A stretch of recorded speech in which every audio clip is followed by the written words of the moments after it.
गुरुर्ब्रह्मा गुरुर्विष्णु गुरुदेवो महेश्वरः गुरु साक्षात् परं ब्रह्म तस्मै श्री गुरवे नमः। अखण्डमण्डलाकारं व्याप्तं येन चराचरं तत्पदं दर्शितं येन तस्मै श्री गुरवे नमः। श्री ब्रह्मानन्तं परमसुखदं केवलं ज्ञानमूर्तिं विश्वातीतं गगनसदृशं तत्त्वमस्यादिलक्ष्यम् एकं नित्यं विमलमचलं सर्वदी साक्षिभूतं भावातीतं त्रिगुणसहितं सद्गुरुं तं नमामि। अज्ञानतिमिरान्धस्य ज्ञानाञ्जनशलाकया चक्षुरुन्मीलितं येन तस्मै श्रीगुरवे नमः।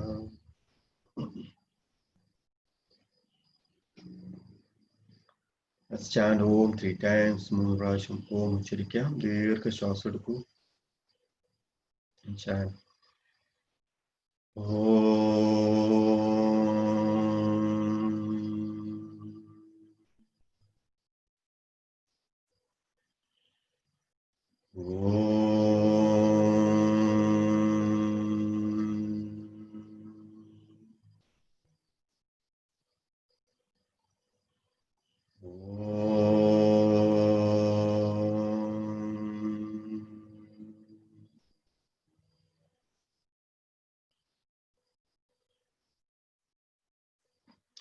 സാവകാശം കണ്ണുകൾ തുറക്കാം. രണ്ടാമത്തെ ദിനത്തിലേക്ക് ഒന്നുകൂടെ സ്വാഗതം എല്ലാ ആൾക്കാർക്കും.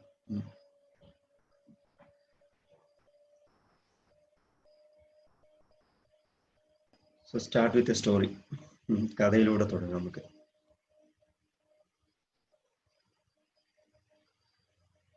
അത് വളരെ ടച്ചിങ് ആയിട്ടുള്ള ഒരു സ്റ്റോറിയാണ്. ആര് തമ്മില്? സുധാമിയും കുചേലനും ആര് തമ്മില്? ഭഗവാൻ കൃഷ്ണനും തമ്മില്. അതിന്റെ ഒരു സ്റ്റോറി ഇന്നലെ പറഞ്ഞിട്ടുണ്ടായിരുന്നു. രണ്ടാമത്തെ സ്റ്റോറി, ഒരു ദിവസം ഈ സാന്ദീപനി മഹർഷിയുടെ ആശ്രമത്തില് ഇവര് രാവിലത്തെ വിദ്യാഭ്യാസത്തിനൊക്കെ ശേഷം ഉച്ചയ്ക്ക് ശേഷം എന്ത് ചെയ്യണം? കാട്ടിൽ പോയിട്ട് വിറക് പറക്കണം. അപ്പൊ വിറക് പറക്കാൻ വേണ്ടി പോയി. അപ്പൊ രണ്ടുപേരും, കൃഷ്ണനും പിന്നെ ആരാണ്? സുധാമിയും കൂടി വിറക് പറക്കാൻ പോകുന്ന സമയത്ത് വൈകുന്നേരം ഇത് പറക്കി വരുന്ന സമയത്ത് അല്പം വിശക്കുമല്ലോ. ആ വിശപ്പ് മാറ്റാൻ വേണ്ടിയിട്ട് കുറച്ച് അവലും കൂടി ആർക്ക് കൊടുക്കുന്നുണ്ട്? ഇവർക്ക് രണ്ടുപേർക്കും കൂടി കൊടുക്കുന്നുണ്ട്. അപ്പൊ അത് ഈ സുധാമ എന്ത് ചെയ്തു? ഒരു ഭണ്ണാരത്തിലല്ല, എന്താണ്, ഒരു തുണിയുടെ ഇതിൽ പൊതിഞ്ഞിട്ട് ഭദ്രമായിട്ട് വെച്ചു.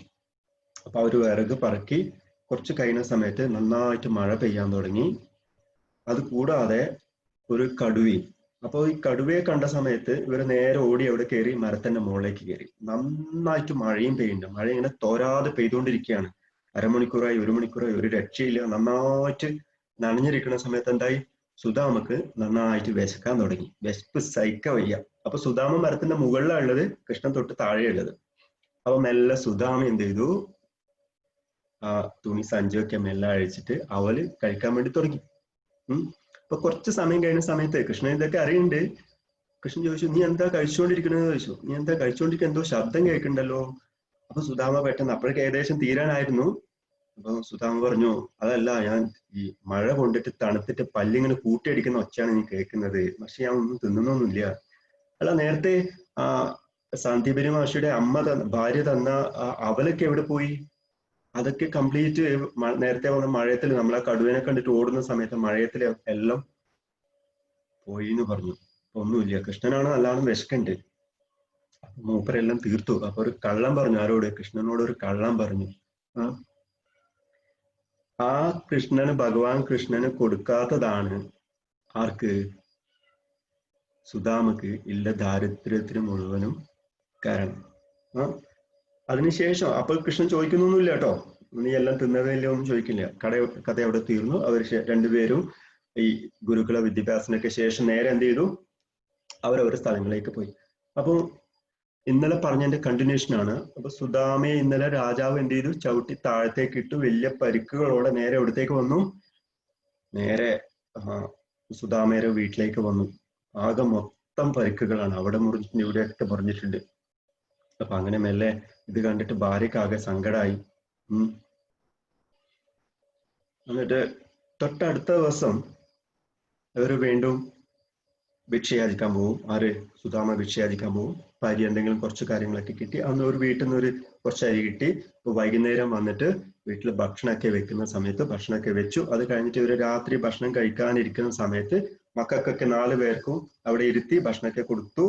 ഇനി ബാക്കി കുറച്ചുള്ളത് ആർക്ക് കൊടുത്തു? സുദാമക്ക് കൊടുത്തു. ഇനി ബാക്കി നോക്കുന്ന സമയത്ത് ചട്ടിയിൽ വേറെ സാധനങ്ങളൊന്നും ഇല്ല, ആര്? വസുന്ധരക്ക് കഴിക്കാൻ വേണ്ടിയിട്ട്. അപ്പൊ സുദാമ ഇങ്ങനെ ഭക്ഷണം കഴിക്കാൻ വേണ്ടി ഇരിക്കുന്ന സമയത്ത് പുറത്തൊരു കരച്ചില് കേൾക്കുന്നുണ്ട്. ആരോ വിഷമത്തോടു കൂടി കരയുന്ന ഒരു ഒച്ച കേൾക്കുന്നുണ്ട്. ഇപ്പൊ ഭക്ഷണത്തിന് മുന്നിൽ ആരിയ്ക്കുകയാണ്? സുദാമ ഇരിക്കുകയാണ്. പോയി നോക്കുന്ന സമയത്ത് ഒരാൾ വിശന്ന് വലഞ്ഞ് പുറത്തിരിക്കുന്നുണ്ട്. 2 ദിവസം കഴിഞ്ഞിട്ടാണ് ഭക്ഷണം കിട്ടുന്നത്. ആർക്ക്? സുദാമക്ക് ഭക്ഷണം കിട്ടുന്നത്. അപ്പൊ വിശന്ന് വലഞ്ഞിരിക്കുന്ന ആ വ്യക്തിക്ക് സുദാമ എന്ത് ചെയ്തു? ആ ഭക്ഷണം കൊടുത്തു. എന്നിട്ട് വേറെ ഇനി മാർഗമൊന്നുമില്ലല്ലോ, ചട്ടിയിൽ നോക്കുന്ന സമയത്ത് ഒന്നുമില്ല. അങ്ങനെ രണ്ടുപേരും കിടന്നു. രാത്രി ആവുന്ന സമയത്ത് സുദാമക്ക് വിശപ്പ് സഹിക്കാൻ വയ്യുന്നില്ല. അവസാനം ഇങ്ങനെ മെല്ലെ എഴുന്നേറ്റ്, പരവശനെ എഴുന്നേറ്റ് ചട്ടിയിൽ എന്തെങ്കിലുമൊക്കെ ഉണ്ടോ നോക്കുവാണ്. അപ്പൊ ഇത് നോക്കുന്ന സമയത്ത് ഒരു വറ്റുണ്ട്, ഒറ്റൊരു വറ്റുണ്ട്.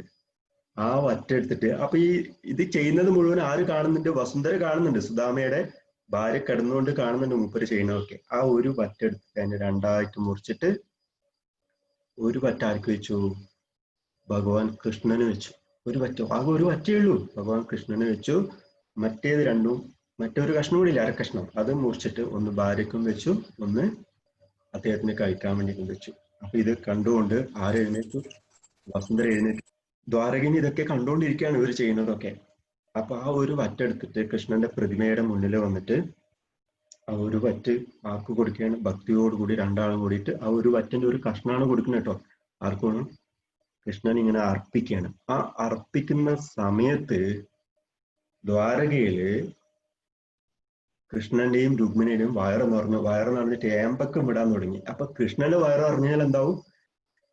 ശിവനും വയറ് അറിഞ്ഞു, ബ്രഹ്മാവനും വയറ് അറിഞ്ഞു, ദേവലോകത്തിന് മുഴുവനും വയറിഞ്ഞു, സകല ചരാചരങ്ങൾക്കും വയറ് അറിഞ്ഞു. അതേ ഫീലിംഗ് ആർക്കും കിട്ടി? ഈ വസുന്ധരക്കും കിട്ടി. അതേപോലെ മക്കളുടെ വയറൊക്കെ നിറഞ്ഞു, കുചേലിനും വയറ് നിറഞ്ഞു. അത്ര ഒരു ഫീലിംഗ് ആണ്. അപ്പൊ നോക്കിയാൽ ഒന്ന്, ഇറ്റ്സ് നോട്ട് ദ ക്വാണ്ടിറ്റി അല്ല പ്രാധാന്യം, മറിച്ച് എന്താണ്? ക്വാളിറ്റി. ഏത് ഭാവത്തോടു കൂടി നമ്മൾ സമർപ്പിക്കുന്നു എന്നാണ് പ്രാധാന്യം എന്ന് പറയുന്നത്. അപ്പൊ അങ്ങനെ ദിവസം കഴിഞ്ഞു. അങ്ങനെ വസുന്ധര പറഞ്ഞു, ഇത്രയും നാളായിട്ട് നിങ്ങൾ ഓരോ നിമിഷവും കൃഷ്ണ കൃഷ്ണ കൃഷ്ണ എന്ന് വിളിച്ചുകൊണ്ടിരിക്കുകയാണ്. പക്ഷെ എപ്പോഴെങ്കിലും നിങ്ങൾക്ക് കൃഷ്ണനോടൊന്ന് പറഞ്ഞുകൂടായിരുന്നു ഈ ദാരിദ്ര്യം ഒന്ന് മാറ്റിത്തരാൻ വേണ്ടിയിട്ട്? എനിക്ക് കുറച്ച് സന്തോഷമായിട്ട് വലിയ വീട്ടിലൊക്കെ മണിമാളികളൊക്കെ താമസിക്കണം എന്നൊക്കെ ആഗ്രഹമുണ്ട്. 3 നേരം ഭക്ഷണം കൊടുത്ത്, മക്കൾക്ക് 3 നേരം ഭക്ഷണമൊക്കെ കൊടുത്തിട്ട് ജീവിക്കണം എന്ന് ആഗ്രഹമുണ്ട്. നിങ്ങൾക്ക് അത് ഇല്ലേലും കുഴപ്പമില്ല, നിങ്ങൾ അങ്ങനെ ജീവിച്ചോളൂ. പക്ഷെ എനിക്ക് ആഗ്രഹമുണ്ട്. നിങ്ങൾ കൃഷ്ണനോട് പോയി ചോദിക്കൂ. അപ്പന അങ്ങനെ സുദാമ കൃഷ്ണനെ കാണാൻ വേണ്ടി പോവുകയാണ്. അപ്പൊ കൃഷ്ണനെ കാണാൻ വേണ്ടി പോകണമെങ്കിൽ വെറും കൈയോട് പോകാൻ പാടില്ലല്ലോ. അപ്പൊ എന്ത് ചെയ്തു? വസുന്ധര തൊട്ടപ്പുറത്ത് വീട്ടിൽ പോയിട്ട് കുറച്ച് അവല് വാങ്ങിയിട്ട് വന്നു. 3 പിടി അവല് വാങ്ങിയിട്ട് വന്നു. മറ്റൊരു തുണിയുടെ സഞ്ചിയിലാക്കിയിട്ട് ആർക്ക് കൊടുത്തു? സുദാമക്ക് കൊടുത്തു. അപ്പോൾ പോണ സമയത്തും സുദാമക്ക് ഒരു ഭയങ്കര ഒരു വിഷമാണ്. കാരണം ഈ ദ്വാരകയിൽ എത്തിയിട്ട് തിരിച്ചു വരാൻ കുറെ ദിവസങ്ങൾ എടുക്കും, 5-10 ദിവസം എടുക്കും. ഇത്രയും ദിവസം മക്കാര് ഭക്ഷണം കൊടുക്കും, ഭാര്യ ആരും നോക്കുന്നില്ല, വലിയൊരു വിഷമം ഉണ്ടായിരുന്നു. അപ്പൊ ഭാര്യ പറഞ്ഞു, ഒന്നും പേടിക്കേണ്ട ആവശ്യമില്ല, എന്തെങ്കിലുമൊക്കെ വഴികൾ ഉണ്ടാവും, അപ്പൊ നിങ്ങൾ ഒന്ന് പോയിച്ചു വരൂ, ഒന്ന് കൃഷ്ണനെ കണ്ടിട്ടൊന്ന് വരൂ. അപ്പൊ അവനെ യാത്രയായി. ആരെ കാണാൻ വേണ്ടിയിട്ട്? കൃഷ്ണനെ കാണാൻ വേണ്ടിയിട്ട് സുദാമ യാത്രയായി. അപ്പൊ യാത്രയായിട്ട് കുറേ നടക്കാനുണ്ട്. നടന്ന് അവസാനം 3-4 ദിവസം കഴിയുന്ന സമയത്ത് എവിടെ എത്തി? ദ്വാരകയിലെത്തി. ദ്വാരകയിൽ എത്തുന്ന സമയത്ത് അവിടെ എല്ലാം സമൃദ്ധമാണ്. വലിയ വലിയ മണിമാളികകൾ മാത്രമേ ഉള്ളൂ. ആൾക്കാർ ഒരു ദാരിദ്ര്യത്തിന്റെ ഒരു പൊടിയുടെ അംശം പോലും ഇല്ല. അപ്പൊ ഈ സുദാമയുടെ മുഷിഞ്ഞ വേഷമൊക്കെ കാണുന്ന സമയത്ത് ആൾക്കാർക്ക് ഭയങ്കര അത്ഭുതം. ഇങ്ങനെ ഒരു വ്യക്തി ഇതുവരെ കണ്ടിട്ടില്ലല്ലോ, അതെ, കണ്ടിട്ട് ഒരു പരദേശാണെന്ന് തോന്നുന്നില്ലല്ലോ, എന്ത് പറ്റിയ നിങ്ങൾക്ക്, എന്ത് പറ്റിയെന്ന് പറഞ്ഞു. അവൾ പറഞ്ഞു, ഞാൻ എൻ്റെ സുഹൃത്ത് കൃഷ്ണനെ കാണാൻ വേണ്ടി വന്നതാണ്. കൃഷ്ണൻ അവിടുത്തെ രാജാവാണ്. അപ്പൊ ഈ മുഷിഞ്ഞ വേഷത്തിൽ ഒരാൾ വന്നിട്ട് കൃഷ്ണൻ എന്റെ സുഹൃത്താണെന്നൊക്കെ പറയുന്ന സമയത്ത് ആൾക്കാരെ വിശ്വസിക്കണ്ടേ? അദ്ദേഹം ആൾക്കാർ മുഴുവൻ, നാട്ടുകാർ മുഴുവൻ വിചാരിച്ചത് എന്താണ്? വട്ടായി പോയതാണെന്ന് തോന്നുന്നു. അല്ലെങ്കിൽ ഈ ഒരു മുഷിഞ്ഞ വസ്ത്രത്തിൽ നിൽക്കുന്ന ഒരാളെ എങ്ങനെ കൃഷ്ണനെ എന്റെ സുഹൃത്താണെന്നൊക്കെ പറയണു? അപ്പൊ ഓരോ സ്ഥലത്ത് കേൾക്കുന്ന സമയത്ത് ഈ അപഹാസം കേട്ട് കേട്ട് കേട്ട് അവസാനം ഈ സുധാമയുടെ അഭിമാനം, ഈഗോ എന്ത് പറഞ്ഞു? ഇന്നൊരു കാര്യം ചെയ്യാം, ഇനി ചിലപ്പോ എന്നെ കൃഷ്ണനെ കണ്ടിട്ട് എന്നെ തിരിച്ചറിഞ്ഞില്ലെങ്കിലോ, അതുകൊണ്ട് വിഷമത്തോടുകൂടി ഇനി തിരിച്ചു പോയേക്കാന്ന് തീരുമാനിച്ചു. തിരിച്ചു പോയാൽ പിന്നെ തീരുമാനിച്ചു, അത് ഇനി കൃഷ്ണനെ ഒന്നും കാണുന്നില്ല, കേട്ടിടത്തോളം മതി, ഞാൻ തിരിച്ചു പോവുകയാണെന്ന് വിചാരിച്ചു. ആ സമയത്ത് സുധാമ അത് തീരുമാനിക്കുന്ന സമയത്ത് കൃഷ്ണൻ എന്ത് ചെയ്യുന്ന, കൊട്ടാരത്തിന് ഓടിയാണ്. ആരെ സ്വീകരിക്കാൻ വേണ്ടിയിട്ട്? സുധാമയെ കാണാൻ വേണ്ടിയിട്ട് ഓടുകയാണ്. അത് കാണുന്ന സമയത്ത് ഒരു രംഗമുണ്ട്, എല്ലാ ആൾക്കാരും കൃഷ്ണനെ ഇങ്ങനെ നോക്കുക, കൃഷ്ണനെ എവിടത്തേക്ക് ഓടുന്നത്. അവസാനം ഓടി ഓടി സുധാമയുടെ അടുത്തെത്തി, സുധാമയെ കെട്ടിപ്പിടിച്ചു. എത്ര നാളായി ഞാൻ നിന്നെ കാത്തുക്കുന്നു, ഒരു വിളിക്ക് വേണ്ടി ഞാൻ നിന്നെ കാത്തു നിൽക്കുകയാണെന്നാ പറഞ്ഞത്. ഇത്രയും നാളും നീ ദാരിദ്ര്യം അനുഭവിച്ചിട്ടും ഒരു പ്രാവശ്യം പോലും നീ എന്റെ സഹായം എന്ത് ചെയ്യില്ല, ചോദിച്ചില്ല. നിന്റെ അഭിമാനം കൊണ്ട് നീ എന്നെ സഹായം ചോദിച്ചില്ല. ഇന്ന് നീ വന്നല്ലോ, സന്തോഷായി എന്ന് പറഞ്ഞു. രണ്ടുപേരും കൊട്ടാരത്തിലേക്ക് പോയി. അവിടുന്ന് വസ്ത്രങ്ങളൊക്കെ മാറ്റി ഭക്ഷണമൊക്കെ കഴിച്ചു. അങ്ങനെ 1-2 ദിവസം കഴിഞ്ഞതിന് ശേഷം കൃഷ്ണൻ വന്നിട്ട് ചോദിച്ചു, അല്ല നീ എന്താ എനിക്ക് കൊണ്ടുവന്നത്? എന്തെങ്കിലുമൊക്കെ കൊണ്ടുവന്നിട്ടുണ്ടാവുമല്ലോ. ഒന്നും കൊണ്ടുവന്നിട്ടില്ല. കാരണം സുധാമക്കൊരു പേടി. കാരണം കൃഷ്ണൻ രാജകൊട്ടാരത്തിലാണ് കാണിക്കുന്നത്, എല്ലാം സുഭിക്ഷാണ്, ഭക്ഷണമൊക്കെ എന്താ വേണ്ടത് അതൊക്കെ അവിടെ കിട്ടും. പിന്നെ എന്റെ ഈ 3 പിടി അവലിന് എന്ത് വിലയാ ഉള്ളത്? അല്ലല്ല. അപ്പൊ കൃഷ്ണൻ പറഞ്ഞു, നീ എന്തോ കൊണ്ടുവന്നിട്ട് ഒളിപ്പിക്കേണ്ട ആവശ്യമില്ല, കൊണ്ടുവരൂ എന്ന് പറഞ്ഞു. അപ്പൊ എന്ത് ചെയ്തു? മെല്ലെ കൃഷ്ണൻ അത് പിടിച്ചു മാറ്റിട്ട് ഒരു പിടി അവരെടുത്ത് കഴിക്കുന്ന സമയത്ത് കൃഷ്ണന്റെ സമ്പത്തിന്റെ ഭാഗം ആരിലേക്ക് പോയി? സുധാമയിലേക്ക് പോയി. അടുത്ത പിടി അവനും കൂടെ കഴിച്ച സമയത്ത് വീണ്ടും ഭാഗം കൂടെ പോയി. 3ാമത്തെ പിടിയും കൂടെ കഴിച്ചു കഴിഞ്ഞാല് ആര് പിടിച്ചു? രുക്മിണി കൈക്ക് പിടിച്ചിട്ട് പറഞ്ഞു, എനിക്ക് കഴിക്കാൻ പാടില്ല, കഴിച്ചു കഴിഞ്ഞാൽ എന്താവും? മുഴുവൻ സമ്പത്തും ആരിലേക്ക് പോയിക്കോളും? എല്ലാം സുധാമയിലേക്ക് പോവും. അത് മോശമാണ്. അപ്പൊ നമുക്ക് ഒരു നിയമമുണ്ട്, ആ നിയമത്തിന് അധിഷ്ഠിതമായിട്ട് പോകാൻ പാടില്ല. അപ്പൊ കൃഷ്ണന് മനസ്സിലായി. കാരണം ഭക്തിയിൽ കൊടുക്കുന്ന സമയത്ത് കൃഷ്ണൻ പോലും സ്വയം പോലും മറന്നു പോകുന്ന പറയുന്നത്. അങ്ങനെ സന്തോഷായിട്ട് കുറച്ച് ദിവസങ്ങൾ സുധാമ എവിടെ താമസിച്ചു? കൃഷ്ണന്റെ കൊട്ടാരത്തിൽ താമസിച്ചിട്ട് അവസാനം തിരിച്ചു പോകാൻ വേണ്ടി തയ്യാറായി. ഏകദേശം 5-10 ദിവസമായി അവിടെ വന്നിട്ട്. തിരിച്ചുപോയി. കൃഷ്ണൻ പറഞ്ഞു, 2-3 ദിവസം കഴിഞ്ഞിട്ടൊക്കെ പോയാൽ പോരെ? അല്ല, എനിക്ക് പോകണം, കാരണം അവിടെ ഭാര്യ ഒറ്റക്ക് മാത്രമേ ഉള്ളൂ, മക്കളൊക്കെ, അവരുടെ സ്ഥിതി എന്താണെന്ന് അറിയത്തില്ല. അപ്പൊ ദ്വാരകയിൽ നിന്ന് തിരിച്ചു പോവുകയാണ്. തിരിച്ച് കാട്ടിലെത്തുന്ന സമയത്താണ് ഓർമ്മ വന്നത്. കാരണം എന്തിനാണ് കൃഷ്ണനെ കാണാൻ വേണ്ടി പോയത്? എന്തിനാ പോയത്? എന്തെങ്കിലുമൊക്കെ ചോദിക്കാൻ വേണ്ടിയിട്ടാണോ? അല്ലാതെ എന്തെങ്കിലുമൊക്കെ സഹായിക്കണം, ഈ ദാരിദ്ര്യത്തൊന്നും ഒന്ന് പുറത്തേക്ക് കിടക്കാൻ വേണ്ടി എന്തെങ്കിലുമൊക്കെ കുറച്ച് സ്വർണ്ണ നാണയങ്ങളോ എന്തെങ്കിലുമൊക്കെ ചോദിക്കാൻ വേണ്ടിയിട്ടാണ് വസുന്ധര പറഞ്ഞു വിട്ടത്. ഇതൊന്നും വാങ്ങിച്ചിട്ടില്ല. ഇത് വാങ്ങിക്കാതെ അവിടെ പോയി കഴിഞ്ഞാൽ അവസ്ഥ എന്താവും? അവസാനം അദ്ദേഹം സ്വയം തന്നെ സമാധാനം കണ്ടിട്ട്, സാറില്ല, കുഴപ്പമില്ല, എനിക്ക് ഭഗവാൻ കൃഷ്ണനെ കണ്ടല്ലോ, അത് മതി, ആ നിറഞ്ഞ സംതൃപ്തിയോടുകൂടി പോവാം. അങ്ങനെ നടന്ന് കുറച്ച് ദിവസങ്ങൾ നടന്നിട്ട് എവിടെ എത്തുന്ന സമയത്ത്, തിരിച്ച് സുധാമയുടെ സ്വന്തം സ്ഥലത്ത് എത്തുന്ന സമയത്ത് ഒന്നും മനസ്സിലാവുന്നില്ല. ആകെ കംപ്ലീറ്റ് മാറിയിരിക്കുന്നു. മൊത്തം കൊട്ടാരങ്ങളായിട്ട് മാറിയിട്ടുണ്ട്. അപ്പൊ സ്വന്തം ഭാര്യ വന്നിട്ട് മുന്നിൽ നിന്നിട്ടും ഭാര്യനെ കണ്ടിട്ട് മനസ്സിലാവുന്നില്ല. ഭാര്യ ആഭരണ ഭൂഷിയായിട്ട് അവിടെ നിൽക്കുകയാണ്. പക്ഷെ ഭാര്യനെ കണ്ടിട്ട് മനസ്സിലാവുന്നില്ല സുധാമക്ക്. അപ്പൊ ഇതെന്ത് പറ്റി ചോദിച്ചു. അവൻ പറഞ്ഞു, നിങ്ങൾ പോയ സമയത്ത് ഒരു വിശ്വകർമാവ് വന്നിട്ടുണ്ടായിരുന്നു. വിശ്വകർമാവ് വന്നിട്ട് പ്രത്യക്ഷപ്പെട്ടിട്ട് പറഞ്ഞു, നിങ്ങളെ വീട് മണിമാളിക പോലെ ആക്കാൻ വേണ്ടിയിട്ട് കൃഷ്ണ ഭഗവാൻ ഉത്തരവിട്ടിട്ടുണ്ടായിരുന്നു, കൃഷ്ണ ഭഗവാൻ പറഞ്ഞിട്ടുണ്ടായിരുന്നു. അപ്പൊ ഈ സ്ത്രീ എന്താണെന്ന് അറിയോ പറഞ്ഞത്? എന്റേത് മാത്രം പോരാ, ഇത്രയും നാള് എന്നെ വളർത്തിയത്, എനിക്ക് ഭക്ഷണം തന്നത് ഈ ചുറ്റുള്ള ആൾക്കാരൊക്കെ ആയിരുന്നു. അവരൊക്കെ വീട് അതേപോലെ ആക്കണം. അപ്പൊ എല്ലാ ആൾക്കാരുടെ വീടും അതേപോലെ മണിമാളിക ആക്കി മാറ്റി. നോക്കി, ഒരാള് ധർമ്മത്തില്, ആ സുധാമ ഇന്നലെ രാജാവിന്റെ അടുത്ത് പോയിട്ട് കളവ് പറഞ്ഞിട്ടുണ്ടെങ്കിൽ ഇതൊന്നും കിട്ടില്ലായിരുന്നു, അല്ലേ? അപ്പൊ ഒരാള് ധർമ്മത്തിൽ അധിഷ്ഠിതമായിട്ട് കർമ്മം ചെയ്യുന്ന സമയത്ത് അവർക്ക് മാത്രമല്ല അതിന്റെ ഗുണം ഉണ്ടാവുക, ആർക്കാണ്? ബാക്കി എല്ലാ ആൾക്കാർക്കും അതിന്റെ ഗുണം കിട്ടാൻ വേണ്ടി തുടങ്ങും. അപ്പൊ നിങ്ങള് ഒരു ഗുരുവിന്റെ അടുത്തേക്ക് പോണ സമയത്ത്, ഭഗവാന്റെ അടുത്തേക്ക് പോണ സമയത്ത് നിങ്ങളൊന്നും ചോദിക്കണം എന്ന് ആവശ്യമില്ല. ജസ്റ്റ് ഒന്ന് പോയാൽ മാത്രം മതി. ആ വിളിയൊന്ന് കേട്ടാൽ മാത്രം മതി. എന്ത്? ജീവിതം മുഴുവനും മാറാൻ വേണ്ടി പറ്റും. So take refuge. ഇതിലാ അങ്ങ് അഭയം പ്രാപിക്കലാണ്. ആ അഭയം പ്രാപിക്കുന്ന സമയത്ത് എന്താവും? സറണ്ടർ ചെയ്യുന്ന സമയത്ത്, സമർപ്പണം ചെയ്യുന്ന സമയത്ത് എല്ലാം നമ്മുടെ ജീവിതത്തിലേക്ക് വന്നു ചേരുന്ന പറയണത്. അപ്പൊ അർജുനൻ ചോദിക്കുകയാണ് കൃഷ്ണനോട്, അതിന് വേണ്ടിയിട്ട് ഈ സമർപ്പണം വരാൻ വേണ്ടിയിട്ട്, അഭയം ചെയ്യാൻ വേണ്ടിയിട്ട് ഞാൻ എന്താ ചെയ്യേണ്ടത്? എന്ത് മാർഗമാണ് ചെയ്യേണ്ടത്? എങ്ങനെയാണ് ഞാൻ അങ്ങയിലേക്ക് എത്തിച്ചേരുക? അപ്പം ഭഗവാൻ വളരെ രസമായിട്ട് പറയാണ്, you have to do nothing. ഒന്നും ചെയ്യേണ്ട ആവശ്യമേ ഇല്ല. ഒന്നും ചെയ്യേണ്ട ആവശ്യമില്ല. നമ്മളൊരു ട്രെയിൻ പിടിക്കാൻ, ഒരു ട്രെയിനിൽ പോകണമെങ്കിൽ ട്രെയിനിൽ എത്തുന്നവരെ നമുക്ക് ഓടേണ്ട ആവശ്യമില്ലേ? ട്രെയിനിൽ എത്തിക്കഴിഞ്ഞാലോ, then you have to do nothing. നീ എന്റെ അടുത്ത് എത്തിയിട്ടുണ്ട്, അതിന് വേറെ ഒന്നും ആവശ്യമില്ല. നമ്മൾ കൊണ്ടു നടന്ന ആ വലിയ ഭാരക്കെട്ട് മുഴുവനും ട്രെയിനിൽ കയറിയിട്ട് തലയുടെ മുകളിൽ വെച്ചിട്ട് പോകേണ്ട ആവശ്യമുണ്ടോ? ഉണ്ടോ? നിങ്ങൾക്ക് അവിടെ വെക്കാം. അവിടെ വെച്ചിട്ട് റിലാക്സ്ഡ് ആയിട്ട് വളരെ സന്തോഷമായിട്ട് എന്ത് ചെയ്യാം? ആസ്വദിച്ചുകൊണ്ട് പോവാം. ഇതേപോലെയാണ് ഒരു ഗുരുവിന്റെ അടുത്തേക്ക് എത്തുന്ന സമയത്ത്. അപ്പൊ ഒരു പ്രശ്നങ്ങൾ വരുന്ന സമയത്ത് നമ്മൾ ആശ്രയിക്കേണ്ടത് ഡ്രഗ്സിനെയും മണിയും എന്നല്ല, സമ്പത്തിനെയും അല്ല ആശ്രയിക്കേണ്ടത്. ആരെയാ? വിസ്റ്റത്തെ ആശ്രയിക്കണം. വേറെ 2 things. ഒന്ന് ആലോചിച്ച് നോക്കൂ. നമ്മള് ഈ പൈസ എന്താ പറയുന്ന അറിയാവോ? ചക്രം എന്നാ പറയാ. എന്താ പറയാ? Money is called what? ചക്രം. എന്തുകൊണ്ട് ചക്രം എന്ന് പറയാൻ കാരണം? അത് മാറിക്കൊണ്ടേയിരിക്കും. ഇന്ന് എൻ്റെ അടുത്ത് 1 ലക്ഷം രൂപ ഉണ്ടെങ്കിൽ നാളെ എൻ്റെ അടുത്ത് 1 ലക്ഷം രൂപ ഉണ്ടാവണമെന്നില്ല. അത് മാറിക്കൊണ്ടേയിരിക്കണം. അതിന് സ്ഥായി ആയിട്ടുള്ള ഒരു ഭാവവും ഇല്ല.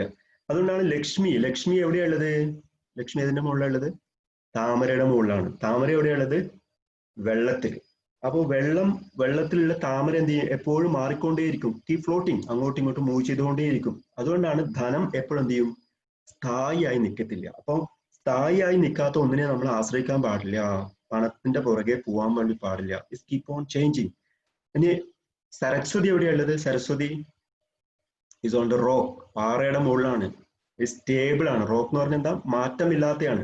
അപ്പൊ ഏതിനെ നമ്മൾ ആശ്രയിക്കണം? സരസ്വതിയെ. വിസ്റ്റത്തിലൂടെ നമ്മൾ പ്രശ്നങ്ങളും പ്രയാസങ്ങളൊക്കെ വരുന്ന സമയത്ത് you have to take refuge in the wisdom. അറിവിലൂടെ നമ്മൾ എന്ത് ചെയ്യണം? മുന്നേറണം. So come to me. Krishnan പറയാണ് അർജുനോട്, എന്താ? You come to me. അപ്പൊ എപ്പോഴാണോ നീ ധർമ്മത്തിലൂന്നിട്ട് കർമ്മം ചെയ്യുന്നത്, അങ്ങനെയുള്ള ആൾക്കാർ എന്ത് ചെയ്യും? എന്നെ പ്രാപിക്കുന്ന പറയുന്നത്. എന്നിട്ട് ഇവിടെ കൃഷ്ണൻ അർജുനോട് പറയാണ് 4 കാസ്റ്റ് സിസ്റ്റം, ചാതുർവർണ്ണ്യം. ഇത് വളരെ മനോഹരമാണ്, ശ്രദ്ധിച്ചു കേട്ടോളൂ കേട്ടോ. ചാതുർവർണ്ണ്യം എന്താണെന്ന് അറിയോ? ചാതുർവർണ്ണ്യം എന്ന് പറഞ്ഞാൽ കൃഷ്ണൻ പറയുന്നത്, ഈ ചാതുർവർണ്ണ്യം ഉണ്ടാക്കിയത് ഞാൻ തന്നെയാണ്. 4 കാസ്റ്റ് സിസ്റ്റം, 4 ജാതി വ്യവസ്ഥ ഉണ്ടാക്കിയത് ഞാൻ തന്നെയാണ്. ഇന്ന് ശ്രദ്ധിച്ചു കേട്ടോളെ. ഈ ജാതി വ്യവസ്ഥ ഈസ് നോട്ട് ബൈ ബർത്ത്. ജന്മം കൊണ്ടല്ല ജാതി ഉണ്ടാവുന്നത്, മറിച്ച് എന്താണ്? കർമ്മം കൊണ്ടും അദ്ദേഹത്തിന്റെ സ്വഭാവം കൊണ്ട്, അവരുടെ സ്വഭാവം കൊണ്ടാണ് 4 ചാതുർവർണ്ണ്യം ഉണ്ടാവുന്നത്. ഏതൊക്കെയാണ് ചാതുർവർണ്ണ്യം? 4 ഏതൊക്കെയാണ്? ഒന്ന് ബ്രാഹ്മണ്യം, പിന്നെ ക്ഷത്രിയ, വൈശ്യ, ശൂദ്ര. ഈ 4 തരത്തിലെ വിഭാഗത്തിലെ ആൾക്കാരുണ്ട്. ലോകത്തിൽ എവിടെ പോയി നോക്കിക്കഴിഞ്ഞാൽ ഈ 4 തരത്തിലെ ആൾക്കാരുണ്ടാവും. ബ്രാഹ്മണരുടെ ജോലി എന്താണ്? അപ്പൊ കൃഷ്ണൻ പറയാണ്, അവർക്കൊക്കെ ഈ ഡ്യൂട്ടി അസൈൻ ചെയ്ത് കൊടുത്തിട്ടുണ്ട്. ബ്രാഹ്മണരുടെ ജോലി എന്താണ്? അറിവ് പറഞ്ഞു കൊടുക്കാം. മറ്റൊരു തലമുറക്ക്, വരാൻ പോകുന്ന തലമുറക്ക് അറിവ് പറഞ്ഞു കൊടുക്കലാണ്. പൂജാവിധികളൊക്കെ പഠിപ്പിച്ചു കൊടുക്കുക, അറിവ് പറഞ്ഞു കൊടുക്കുക, നല്ലൊരു മോറൽ ആയിട്ടുള്ള വാല്യൂ ഉള്ള ഒരു സമൂഹത്തെ സൃഷ്ടിക്കുക. ഇതാണ് ബ്രാഹ്മണരുടെ കർമ്മം. രണ്ടാമത്തത് ക്ഷത്രിയന്മാരുടെ ധർമ്മമാണ്. ക്ഷത്രിയന്മാരുടെ ധർമ്മം എന്താണ്? പ്രൊട്ടക്ഷൻ ആണ്, ഡിഫൻസ് ആണ്, പ്രതിരോധിക്കുക. അത്രയും ആ രാജ്യത്ത് എത്രമാത്രം ജനങ്ങളുണ്ട് അവരെയൊക്കെ സംരക്ഷിക്കുക, പ്രതിരോധിക്കുകയാണ് ക്ഷത്രിയന്റെ ധർമ്മം. മൂന്നാമത്തെ ആരാണ്? വൈശ്യരുടെ ധർമ്മം എന്താണ്? ബിസിനസ് ചെയ്യുക. ബിസിനസ് ഉണ്ട്. അവർക്കറിയാം ഏത് സമയത്ത് എങ്ങനെ വിൽക്കണം എന്നൊക്കെ അവർക്ക് നന്നായിട്ട് അറിയാം. ബിസിനസ് ചെയ്തോളൂ. ഇക്കോണമി, സാമ്പത്തിക കാര്യങ്ങൾ ആര് നോക്കുക? വൈശ്യര് നോക്കുക. ലാസ്റ്റ് വൺ ഈ ശൂദ്ര എന്ത് ചെയ്യണം? Labour force. അതായത് ഒരു രാജ്യത്തിന്റെ നിർമ്മിതിയിൽ അടിസ്ഥാനപരമായിട്ട് ഏറ്റവും പ്രധാനമായിട്ടുള്ള പങ്ക് വഹിക്കുന്ന ആൾക്കാരാണ് നിർമ്മാതാക്കൾ. ഡെയിലി വേജസ്, ലേബർ ഫോഴ്സ് എന്ന് പറയുന്നത്. അവരാണ് റോഡ് ഉണ്ടാക്കുന്നതും കെട്ടിടങ്ങൾ ഉണ്ടാക്കുന്നതും അതൊക്കെ ഉണ്ടാകുന്നത്. 4 വിഭാഗങ്ങൾ എന്ന് പറയുന്നത്. അപ്പൊ അവിടെ വേറൊരു കാര്യം ഓർക്കേണ്ടത്, ഇത് ഒന്നിനും മുകളിലല്ല.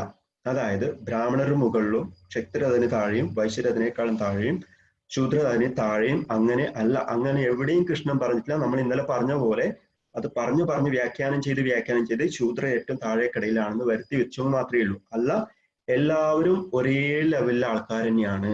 ദേ are on the same level and it is not, അത് സ്ഥിരവുമല്ല. ആ ഒരു ചാതുർവർണ്ണ എന്ന് പറഞ്ഞ കാര്യങ്ങളില്ലേ, അത് സ്ഥിരവുമല്ല എന്നാ പറയുന്നത്. അതായത് ശൂദ്രന് എപ്പോഴും വേണമെങ്കിൽ എന്തായിട്ട് മാറാം. അതായത് ദിവസ കൂലി ചെയ്ത ഒരാൾക്ക് വേണമെങ്കിൽ പണിയൊക്കെ എടുത്ത് ജീവിക്കുന്ന ആൾക്കാർ തൊട്ടടുത്ത ദിവസം വേണമെങ്കിൽ എന്ത് ചെയ്യാം, ബിസിനസ് പോവാം. അപ്പോൾ അവനെന്തായി, സ്വന്തമായി ബിസിനസ് ചെയ്താൽ എന്തായി, വൈശ്യരായി. അത് കഴിഞ്ഞിട്ട് അവൻ പരീക്ഷ എഴുതിയിട്ട് ഡിഫൻസിൽ പോലീസായി. അപ്പൊ അവനെന്തായി, ക്ഷത്രിയനായി. അത് കഴിഞ്ഞ് കുറെ നാളേന സമയത്ത് തോന്നി എനിക്ക് പഠിപ്പിക്കണം തോന്നി, അപ്പോഴെന്തായി, ബ്രാഹ്മണനായി. അപ്പൊ കർമ്മം കൊണ്ടാണ് ഒരാൾ എന്താവുന്നത്, ക്ഷത്രിയനും ബ്രാഹ്മണനും വൈശ്യനും ശൂദ്രരൊക്കെ ആയിട്ട് മാറുന്നത്, മറിച്ച് ജന്മം കൊണ്ട് അല്ല. Is that clear? അപ്പൊ ഇത് കീപ്പ് ഓൺ ചേഞ്ചിങ്. ആർക്ക് വേണമെങ്കിലും എന്ത് വേണമെങ്കിലും ആവാം. സോ ഇത് ഒരാൾക്ക് ഓരോ ടെൻഡൻസി ഉണ്ട്. ചില ആൾക്കാരുടെ ചിലപ്പോൾ എന്തെങ്കിലും ഒരു ഇതൊക്കെ നടക്കുന്ന സമയത്ത്, പ്രശ്നങ്ങളൊക്കെ നടക്കുന്ന സമയത്ത്, ചിലപ്പോൾ കുട്ടികളൊക്കെ ഓടിച്ചാടി കളിക്കുന്ന സമയത്ത് ചിലപ്പോൾ വീണ് പൊട്ടാറുണ്ട്. വീട് പൊട്ടുന്ന സമയത്ത് ചില കുട്ടികൾ ഈ വീണ് പൊട്ടി രക്തം കണ്ട ഉടനെ മോഹാത്സപ്പെട്ടു പോകും. അവന് ഒരിക്കലും എന്താവാൻ പറ്റില്ല, ക്ഷത്രിയനാവാൻ പറ്റില്ല.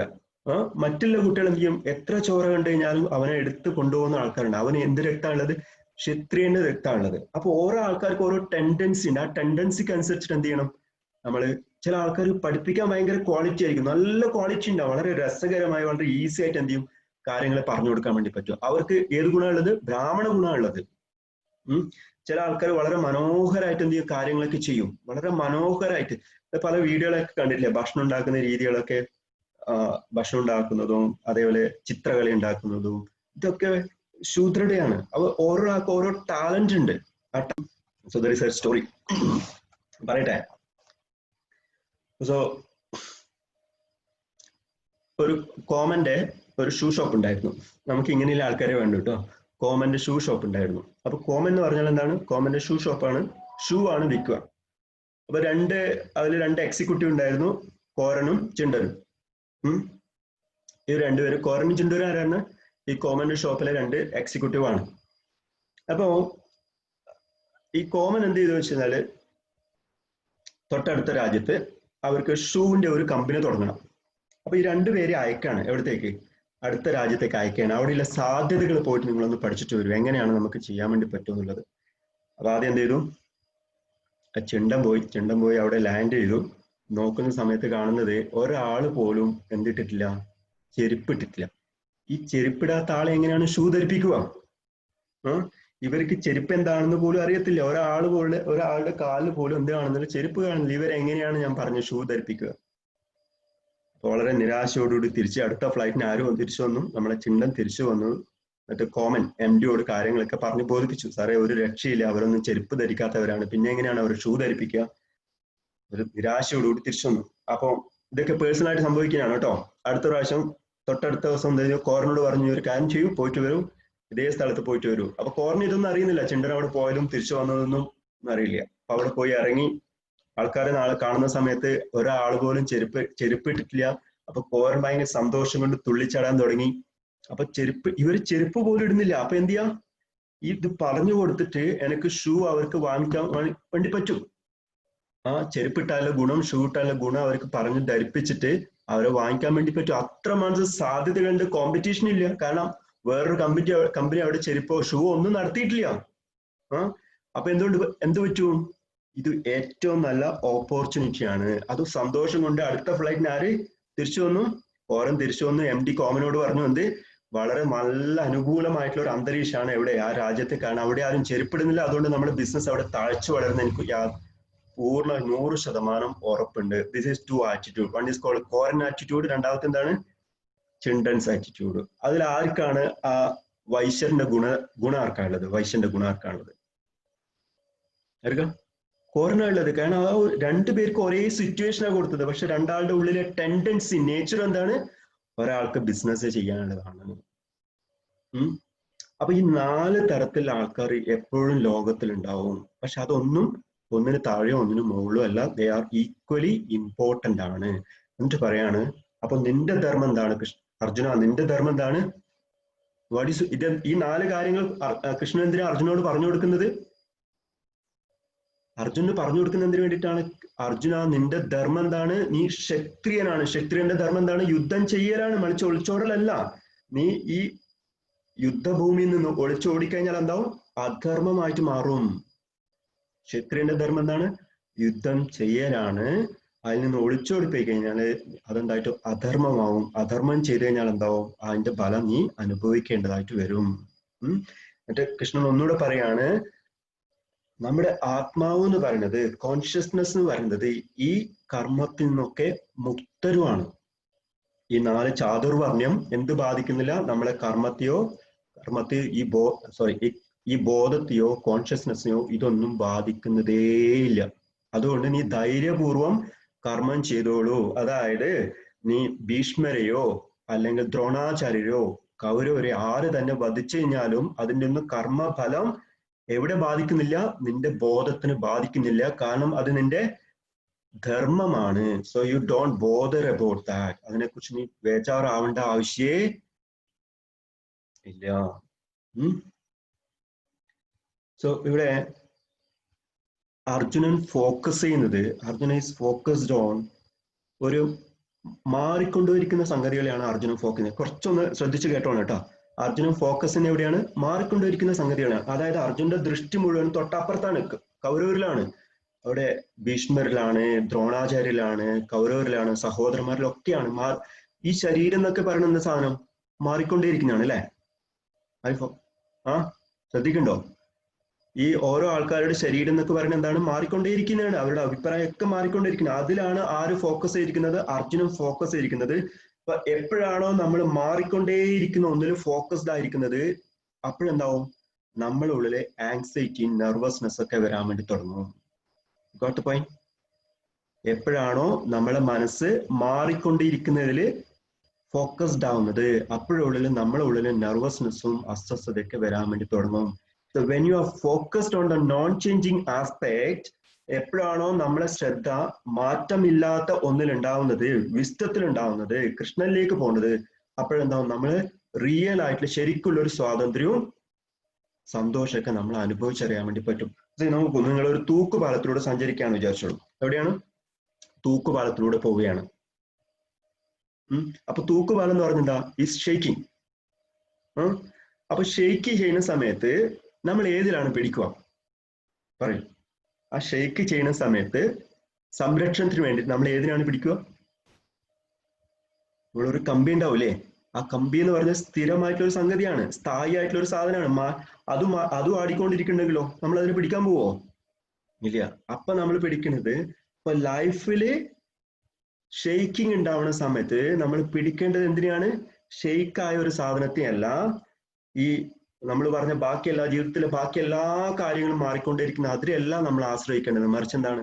സ്ഥായി ആയിട്ടുള്ള എന്താണോ ഉള്ളത് അതിൽ നമ്മൾ ആശ്രയിക്കണം. അത് ജ്ഞാനമാണ്. അത് തന്നെയാണ് ഭഗവാൻ. When you focused on the non changing aspect, എന്ത് ചെയ്യും? You become calm and centred. പക്ഷെ എപ്പോഴാണോ നമ്മൾ ഡ്രഗ്സിലും പൈസയിലേക്ക് ആശ്രയിക്കുന്നത്, അപ്പോഴെന്താ നമ്മുടെ ഉള്ളില് നെർവസ്നെസ്സും അസ്വസ്ഥതയും ആസക്തിയൊക്കെ ജീവിതത്തിൽ ഉണ്ടാവാൻ വേണ്ടി തുടങ്ങും. അപ്പം നമ്മുടെ ആത്മാവ് എന്ന് പറയുന്നത് ഈ 4 കർമ്മങ്ങൾക്കും അതിൽ നിന്നും എന്താണ്? മുക്തരാണ്. അത് നമ്മളെ ബാധിക്കുന്നതേ ഇല്ല. അപ്പൊ അങ്ങനെ അറിഞ്ഞ് കർമ്മം ചെയ്യുന്നത് ആരാണോ അവർ എന്നെ പ്രാപിക്കുന്നു. ആരാണോ ധർമ്മത്തിൽ ഊന്നിയ കർമ്മം ചെയ്യുന്നത്, they will reach to me. അവർ എന്നിലേക്ക് എത്തിച്ചേരുന്ന പറയുന്നത്. എന്നിട്ട് അവിടുന്ന് അപ്പൊ അർജുനൻ ചോദിക്കുകയാണ്, കൃഷ്ണനോട് ചോദിക്കുകയാണ്, അല്ലയോ കൃഷ്ണ, നിങ്ങളിപ്പോ നീ ഇപ്പൊ പറഞ്ഞുകൊണ്ടിരിക്കുന്നത് ധർമ്മത്തിലൂന്നിയ കർമ്മം ചെയ്തുകൊണ്ടിരിക്കണം എന്നാ പറഞ്ഞത്. അപ്പൊ എങ്ങനെയാണ് ധർമ്മത്തിലൂന്നിയ കർമ്മം ഞാൻ ചെയ്യുക? ഈ കർമ്മത്തിന് കർമ്മഫലമൊക്കെ ഉണ്ടാവുമല്ലോ. അപ്പൊ എങ്ങനെയാണ് പാപമോ നന്മയോ തിന്മയോ ഇല്ലാത്തൊരു കർമ്മം ഞാൻ എങ്ങനെയാണ് ചെയ്യുക? കർമ്മബന്ധങ്ങളില്ലാത്ത കർമ്മം ഞാൻ എങ്ങനെയാണ് ചെയ്യാം? എനിക്ക് എങ്ങനെയാണ് ചെയ്യാൻ വേണ്ടി പറ്റുക? How can I do the karma without effecting the result? അതിന്റെ റിസൾട്ട് എന്നെ ബാധിക്കാതെ ഞാൻ എങ്ങനെയാണ് കർമ്മം ചെയ്യാൻ പറ്റുക? എന്താണ് കർമ്മം? എന്താണ് അകർമ്മം? കർമ്മബന്ധങ്ങളില്ലാത്ത ഒരാളാണ് എന്നൊക്കെ അർജുനൻ ഇങ്ങനെ ചോദിച്ചുകൊണ്ടിരിക്കുകയാണ്. അപ്പോഴാണ് കൃഷ്ണൻ പറയുന്നത്, ശ്രദ്ധിച്ച് കേട്ടോളൂ കേട്ടോ. അതിന്റെ കർമ്മബലം ഉണ്ടാവും. ആ കർമ്മബലം അനുഭവിക്കാതെ ഞാൻ എങ്ങനെയാണ് കർമ്മം ചെയ്യുക? This is A supreme knowledge. എങ്ങനെയാണ് നമ്മൾ ഈ ലോകത്തിൽ ജീവിക്കുന്ന സമയത്ത് ഒരുപാട് കർമ്മങ്ങൾ ചെയ്യുന്ന സമയത്ത് ഉറപ്പായിട്ടും എന്തുണ്ടാവും? ഓരോ കർമ്മത്തിനും കർമ്മബലം ഉണ്ടാവും, വെദർ പോസിറ്റീവ് നെഗറ്റീവ്.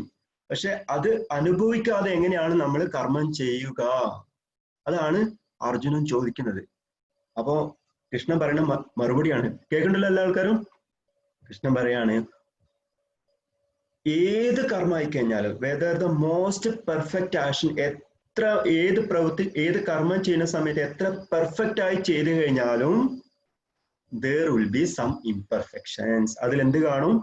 ഇംപെർഫെക്ഷൻ ഉണ്ടാവും, പൂർണ്ണമായിരിക്കത്തില്ല. അതിൽ ചിലപ്പോൾ ചില തെറ്റുകളും കുറവുകളൊക്കെ ഉണ്ടാവും. അതേപോലെ ഏത് മോശമായ പ്രവൃത്തി നോക്കിക്കഴിഞ്ഞാലും അതിൽ എന്തുണ്ടാവും? ചില നല്ല ഗുണങ്ങളൊക്കെ കാണും. Are you getting? Even the most perfect action, there will be some flaws. ചില തെറ്റുകളൊക്കെ ഉണ്ടാവും. അതൊന്നും ചിലപ്പോൾ അത് പൂർണ്ണമായിരിക്കത്തില്ല, ആ പ്രവൃത്തി പൂർണ്ണമായിരിക്കില്ല. അതേപോലെ ഏത് പ്രവൃത്തിയാണോ എന്തേ നമ്മൾ വളരെ മോശമാണ്, ഇംപെർഫെക്റ്റ് എന്ന് പറഞ്ഞതും അതിലും എന്ത് കാണും? ചിലപ്പോ നല്ല കാര്യങ്ങൾ ഉണ്ടാവും. അപ്പോഴ് ഒരു കർമ്മം എങ്ങനെ ചെയ്യണം? ഒരു കർമ്മം ചെയ്യേണ്ടത്, അപ്പോഴാണ് കഴിഞ്ഞ നമ്മൾ കർമ്മയോഗ പറയുന്ന സമയത്ത് അത് വീണ്ടും പറഞ്ഞിട്ട്, കർമ്മയോഗത്തിൽ പറഞ്ഞ എന്താണ്? കൃഷ്ണൻ അർജുനോട് പറഞ്ഞു കൊടുക്കുകയാണ്, അപ്പോ അർജുന, ഏത് പ്രവൃത്തിയും, ഒരു പ്രവൃത്തിയും പൂർണ്ണമല്ല. എന്ത് ചെയ്തു കഴിഞ്ഞാലും അതില് അപൂർണമാണ്. അപൂർണമാണെങ്കിൽ എന്ത് ചെയ്യും? കർമ്മത്തിന്റെ എഫക്റ്റ് ഉണ്ടാവും. അതുകൊണ്ട് കർമ്മം എങ്ങനെ ചെയ്യണം? കർമ്മത്തിൽ അകർമ്മവും അകർമ്മത്തിൽ കർമ്മവും കണ്ടുകൊണ്ട് കർമ്മം ചെയ്യണം. അത് ഗെറ്റിംഗ്? കഴിഞ്ഞ ക്ലാസ്സിൽ പറഞ്ഞ ഓർമ്മയുണ്ടോ? എന്താണ്? കർമ്മത്തിൽ one who see action in inaction and inaction in action is a wise person. അതാണ് ശരിക്കുള്ള ഒരു ജ്ഞാനിയുടെ ലക്ഷണം എന്ന് പറയുന്നത്. കർമ്മത്തിൽ അകർമ്മവും അകർമ്മത്തിൽ കർമ്മവും കാണുന്നവനാണ് യഥാർത്ഥ ജ്ഞാനി. അങ്ങനെയാണ് എന്ത് ചെയ്യേണ്ടത്? കർമ്മം ചെയ്യേണ്ടത്. ശ്രദ്ധിച്ചു കേട്ടോളേ. ഒരു വൈദ്യന്റെ ധർമ്മം എന്താണ്? കർമ്മം എന്താണ്? ചികിത്സിക്കുക. ഇപ്പൊ വൈദ്യന്റെ കർമ്മം എന്താണ്? ചികിത്സിക്കുകയാണ്. ശരിയല്ലേ?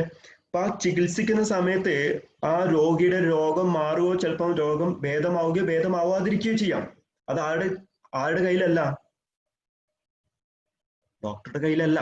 ആണോ? ഡോക്ടറുടെ കയ്യിലെന്താ? വൈദ്യന്റെ കയ്യിലെന്താ ഉള്ളത്? ചികിത്സിക്കുക മാത്രമാണ്. രോഗം ഭേദമാവുകയോ ഭേദമാവാതിരിക്കുകയോ ചെയ്യാം. അത് ആരുടെ കയ്യിലല്ല? ഡോക്ടറുടെ കയ്യിലല്ല. ഡോക്ടറുടെ കയ്യിലാണെങ്കിൽ എന്ത് ചെയ്യും? എല്ലാ രോഗിയും ചികിത്സിച്ച് രോഗം മാറ്റാൻ പറ്റുമായിരുന്നു. അപ്പൊ പറ്റുണ്ടോ? ഇല്ല. ചിലപ്പം രോഗം മാറും, ചിലപ്പോൾ രോഗം മാറില്ല എന്നിരിക്കും. അപ്പൊ അത് ഡോക്ടറുടെ കയ്യിലല്ല. അപ്പൊ ഡോക്ടറുടെ കർമ്മം എന്താണ്? ചികിത്സിക്കുക എന്നത് മാത്രമാണ്. രോഗം ഭേദമാവുന്നതും മാറാതിരിക്കുന്നതൊക്കെ നമ്മുടെ കയ്യിലുള്ള അത് അകർമ്മമാണ്. നമ്മുടെ കയ്യിലല്ലാത്തതുകൊണ്ട്, ഡോക്ടറുടെ കയ്യിൽ അല്ലാത്തതുകൊണ്ട് എന്ത് പറയും? അകർമ്മം എന്ന് പറയും. അപ്പൊ വലിയ ഡോക്ടേഴ്സ് ഒക്കെ പറയും ചിലപ്പോൾ ചികിത്സിക്കുന്ന സമയത്ത്, നമ്മൾ നമ്മുടെ പരമാവധി ചെയ്യാം, ബാക്കിയൊക്കെ അങ്ങ് ഈശ്വരൻ നിശ്ചയിക്കുന്ന പോലെയാണ്. നിങ്ങൾ കേട്ടുവാണ് ചിലപ്പോഴൊക്കെ അല്ലെ? ഈശ്വരൻ നിശ്ചയിക്കുന്ന പോലെയാണ്. അതേപോലെയാണ് നമ്മൾ നമ്മളെ കർമ്മം ചെയ്യുക, പക്ഷെ അതിന്റെ കൂടെ തന്നെ അകർമ്മവും ഉണ്ടാവും. ക്ലിയർ ആയോ? നോക്കൂ, ഇനി അകർമ്മത്തിൽ എങ്ങനെയാണ് കർമ്മം കാണുക? ഒരു അകർമ്മം ഉണ്ടാവുന്ന സമയത്ത്, ഒന്നും ചെയ്യാതിരിക്കുന്ന സമയത്ത് എങ്ങനെയാണ് കർമ്മം കാണുക? ഒരു കുട്ടി ഉറങ്ങുന്ന സമയത്ത് അല്ലെങ്കിൽ നമ്മൾ ഉറങ്ങുന്ന സമയത്ത്, ഉറങ്ങുക എന്ന് പറഞ്ഞാൽ എന്താ? നിങ്ങൾ ഉറങ്ങുന്ന സമയത്ത് എന്താ സംഭവിക്കുക? ഉറങ്ങുമെന്ന് പറഞ്ഞാൽ കർമ്മമാണോ അകർമ്മമാണോ? ഒന്നും ചെയ്യാതിരിക്കുന്ന അവസ്ഥയാണ്, അകർമ്മമാണ്. ആ അകർമ്മം നടക്കുന്ന സമയത്ത്, നിങ്ങൾ ഉറങ്ങുന്ന സമയത്ത് ഒരുപാട് പ്രവൃത്തികൾ ചെയ്യുന്നുണ്ട്. നിങ്ങൾ ശ്വാസോച്ഛ്വാസം ചെയ്യുന്നില്ലേ? നിങ്ങൾ ഹാർട്ട് ബീറ്റ് ചെയ്യില്ലേ? അപ്പൊ കർമ്മം നടക്കുന്നില്ലേ? അപ്പൊ കർമ്മത്തിൽ എന്തുണ്ട്? അകർമ്മത്തിൽ എന്തുണ്ട്? കർമ്മവും ഉണ്ട്. അത് getting what I am saying? ഇത് മനസ്സിലാക്കിയ ആളെ എന്ത് ചെയ്യാം? അത് മനസ്സിലാക്കിയ ആളാണ് ശരിക്കുള്ള ജ്ഞാനി എന്ന് പറയുന്നത്. കർമ്മത്തിൽ അകർമ്മവും അകർമ്മത്തിൽ കർമ്മവും കാണുന്നവനാണ് യഥാർത്ഥ ജ്ഞാനി. എന്ന് നമുക്ക് ഒരു കല്ലിനെ എടുക്കും. എന്തിനാ എടുക്കുന്നത്? ഒരു കല്ലിനെ എടുത്തു നോക്കുക. കല്ല് എന്ന് പറഞ്ഞാൽ എന്താ? കർമ്മം ചെയ്യുന്നുണ്ടോ? ഈസ് ഡൂയിങ് എനി കർമ്മ ആക്ഷൻ?